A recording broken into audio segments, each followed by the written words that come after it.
எதுக்கு நீ மீராவை கல்யாணம் பண்ணிக்க முடியாது அப்படின்ற? நீ அமைதியாக இருக்கே தெரியுதா, எந்த காரணம் இல்லை அப்படின்னு.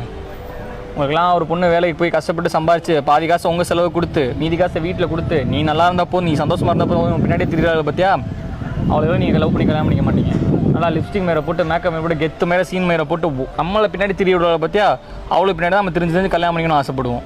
டேய், அவளை கல்யாணம் பண்ணால் லைஃப்லாம் அவள் கஷ்டப்படுவாள். அதனால அவளை கல்யாணம் பண்ண நினைக்கிறேன். நீலாம் ஒரு ஆம்பளையா? அப்படி பேசுறதுக்கு அசிங்கமா இல்லை? ஏன் உன்னை லவ் பண்ணமோ தெரியலையா அவள் கஷ்டப்படுவா அப்படின்னு? இதே மாதிரி ஒரு பொண்ணு சொல்லி சும்மா விட்டுருப்போம். நம்ம நல்லா சோசியல் மீடியா போட்டு அப்படி கிளிப்போம். எத்தனை பொண்ணு சொல்லி கல்யாணம் பண்ணுவோம் எங்கள் அம்மா அப்பா தான் முக்கியம் நான் மறந்துடு அப்படின்னு. எத்தனை பொண்ணை நம்ம சொல்லியிருப்போம்.